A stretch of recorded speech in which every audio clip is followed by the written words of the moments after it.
Well, if you were to compare this second anniversary with the first year anniversary a year ago, I mean, the mood is obviously much more grim. And, many of my colleagues and friends have compared the feeling today to the feeling exactly 2 years ago. Russia seems to have regained the momentum, and that's not for Ukrainians' lack of desire to continue to resist. As many as 85% of Ukrainians continue to believe in the eventual victory. Just 18% of them would support some kind of a compromise with Russia. A third of Ukrainian citizens believe that Ukraine should continue to fight out, even in the absence of Western armaments. So, I mean, these are signs that Ukrainians are still very adamant about the need to defend their sovereignty. But it's our Western allies who have been dithering, prevaricating, hesitating. Obviously, the main component here is the lack of decision on the part of Congress, which has had a cascading effect on the rest of the morale in the Western alliance and also on the battlefield. The capture of Avdiivka is a direct result of the lack of artillery shells.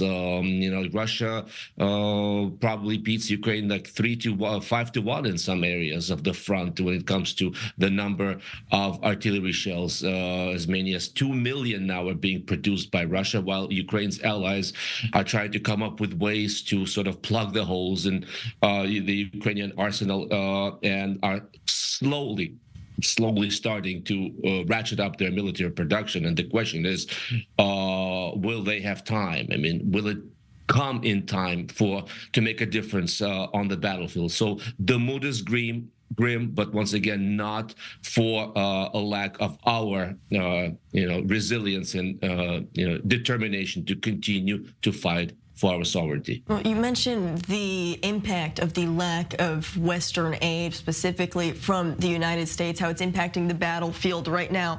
We're not seeing the same amount of international attention or support. It is not in the headlines like it was 2 years ago. In fact, now there's another war, the war in Israel, that's taking over the media spotlight. Is that what's also impacting what's taking place on the battlefield right now?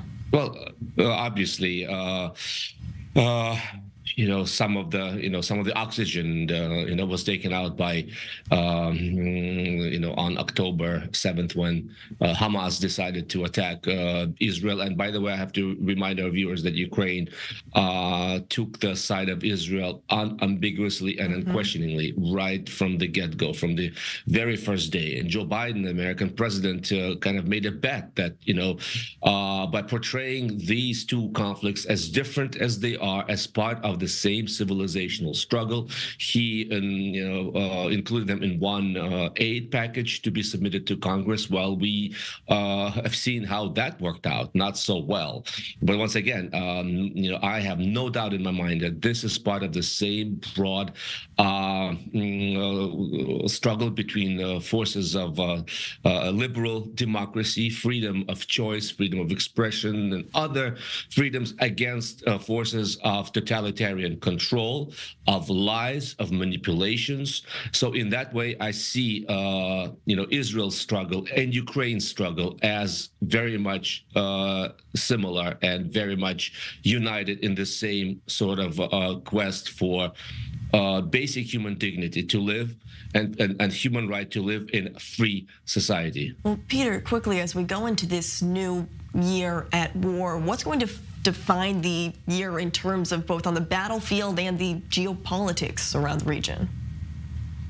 Well, as Pentagon has just come out with its recent report, if Ukraine were to cut off from Western armaments completely like cold turkey, we're talking about a slow, gradual, but inexorable sort of a road to, if not capitulation, then a sure military defeat with very uncertain prospects of any sort of negotiated solution. Were Ukraine to get these weapons at least within a month or so, and there are some signs that Europeans are scrambling to find several 100,000 artillery shells for Ukraine, at least it would be able to hold the line. We're not talking about any, renewed efforts to recapture its territory. Right now, it's holding down the line so that eventually Ukraine can enter into negotiations in a favorable position.